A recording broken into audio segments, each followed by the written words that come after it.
మంచిర్యాల నుండి నిమ్స్కి షిఫ్ట్ చేసి దాదాపు 15-17 రోజులు అవుతున్నా కూడా ఇప్పుడు నేను చూసొచ్చినటువంటి పాప ఇంకా కూడా వెజిటేటివ్ స్టేట్లోనే ఉన్నది. దాదాపుగా వెంటిలేటర్ మీదనే చాలా రోజుల నుంచి ఉన్నటువంటి సందర్భం. మనము చాలా బాధతో కూడినటువంటి పరామర్శ ఇది. ప్రభుత్వాన్ని మేము డిమాండ్ చేస్తూ ఉన్నాం, విజ్ఞప్తి చేస్తూ ఉన్నాం.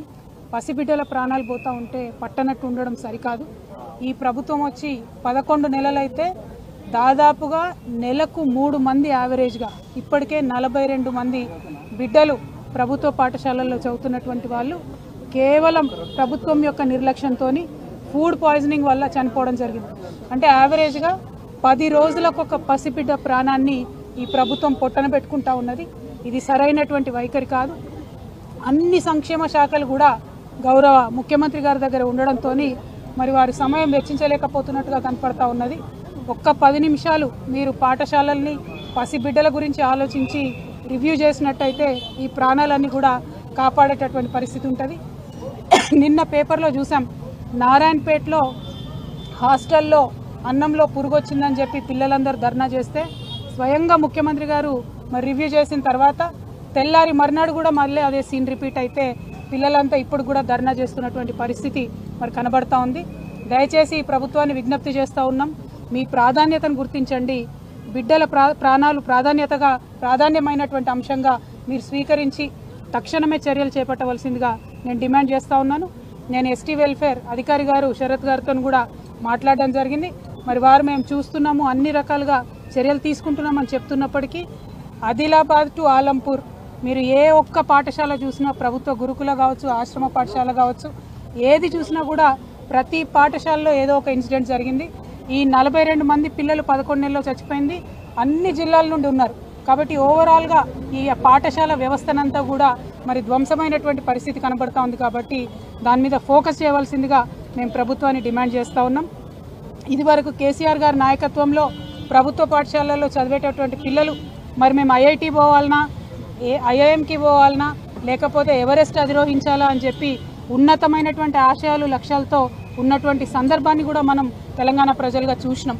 కానీ ఈ 11 నెలల్లోనే మరి ఆ పాఠశాలలు ఈ దుస్థితికి చేరుకొని 10 రోజులకు ఒక పసిబిడ్డ ప్రాణం పోతుంటే కూడా ఉలుకు పలుకు లేకుండా ప్రభుత్వం ఉండడాన్ని మేము తీవ్రంగా ఖండిస్తూ ఈ అంశాన్ని సీరియస్గా తీసుకొని గౌరవ ముఖ్యమంత్రి గారు ఇంటర్ఫియర్ అయ్యి తక్షణమే ఈ పరిస్థితిని చక్కబెట్టాలని చెప్పి ప్రభుత్వాన్ని డిమాండ్ చేస్తూ ఉన్నాం.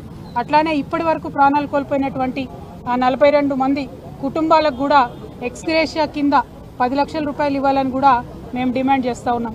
పోయిన ప్రాణం వెలకట్టలేనిది, పోయిన ప్రాణాన్ని తీసుకురాలేము, బిడ్డ దూరమైనటువంటి దుఃఖాన్ని తీర్చలేము.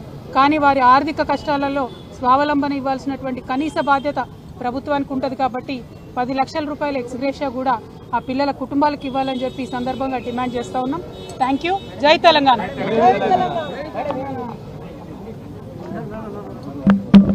पूरे तेलंगाना भर में जितने भी गवर्नमेंट गुरुकुला आश्रम स्कूल्स है, tribal welfare, minority welfare schools है, हर एक स्कूल में ये पिछले 11 महीनों में हमने देखा है कि 10 दिन में एक लड़का या लड़की का अनफॉर्चुनेटली डेथ हो रहा है, मौत हो रही है.